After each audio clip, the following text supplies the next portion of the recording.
रजा साहब के घर की छत पर एक ऑस्ट्रेलियन तोता का जोड़ा था। रजा साहब हर इतवार को इनके पिंजरे और आसपास की सफाई करने छत पर जाते। एक बार वो ऊपर आए तो उन्होंने अपनी बेगम से कहा, बेगम ये तोते रोजाना इतना ज्यादा दाना नहीं खाते, आप तो इनका बहुत ख्याल रखती हैं। देखिए कटोरी तकरीबन खाली है। वो भी हैरान थी कि अभी कल ही तो उन्होंने कटोरी में दाना भरा है और पानी तो वो रोज बदलती है। अभी वो दोनों ये बातें कर रहे थे कि उन्होंने एक मंजर देखा। वो दोनों तोते दाने की कटोरी के पास आए और चोंच में दाना भर भर कर पिंजरे से बाहर फेंकने लगी और उनकी छत की दीवार पर चिड़िया आकर बैठने लगी। रजा साहब और इनकी अहलिया की तरफ हो गए। चिड़िया उड़कर आई और पिंजरे के आसपास पड़ा दाना खाने लगी और तोते अच्छा खासा दाना पिंजरे से बाहर फेंक कर अपने झोले पर जाकर बैठ गए।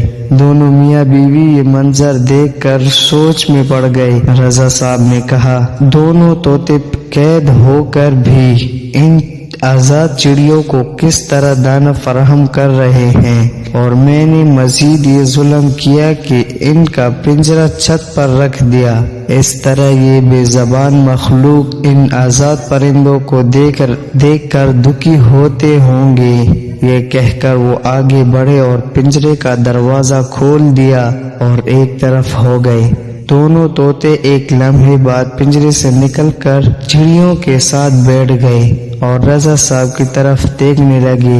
रजा साहब ने महसूस किया कि तोते इनका शुक्रिया अदा कर रहे हैं। वो मुस्कुरा दिए। सब परिंदे उड़ गए। आज के करीबी दरख्त पर इनका तोता बसेरा है, मगर वो दाना चुगने रजा साहब के घर ही आते हैं। एक दफा का जिक्र है कि एक जंगल में एक शेर रहता था। एक दिन वो शेर सो रहा था कि अचानक एक चूहा वहां से आ गया और शेर के बालों में घुसकर खेलने लगा। अचानक शेर की आंख खुल गई। इसने चूहे को पकड़ लिया। चूहा डर गया। वो शेर से मिन्नत करने लगा कि मुझे छोड़ दो, मैं आइंदा ऐसा नहीं करूंगा। शेर को इस पर रहम आ गया और उसने चूहे को छोड़ दिया। चूहा जाते जाते शेर से कहने लगा कि मैं इस एहसान का बदला जरूर दूंगा। शेर हंस पड़ा। एक दिन कुछ शिकारी जंगल में आ गए। उन्होंने जाल डालकर शेर को पकड़ लिया।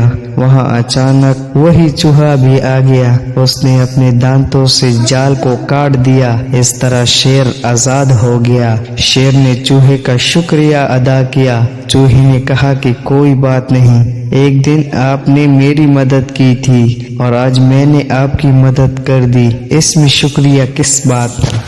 इमरान और अहमद अपने अम्मी अब्बू दादा दादी के साथ एक छोटे से कस्बे में रहते थे।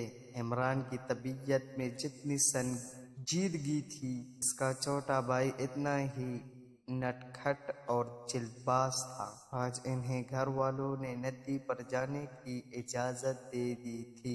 नाश्ते के बाद अहमद ने अम्मी से पूछा, अम्मी आपने हमारा दोपहर का खाना पैक कर दिया ना? हाँ बेटा पैक कर दिया। जाते वक्त बावर्ची खाने से उठा लेना और वहाँ तुम दोनों तैराकी तो कर सकते हो, फिर भी एहतियात करना, अम्मी ने जवाब दिया। कुछ देर बाद दोनों भाई नदी पर मौजूद थे। वहाँ उन्होंने खूब मजे किए। नदी के ठंडे पानी में तैराकी की, दरख्त की शाखों पर झूले, तितलियों का पीछा किया। चलो अहमद अब बहुत भूख लग रही है, इमरान ने एक दरख्त के साए में बैठते हुए कहा।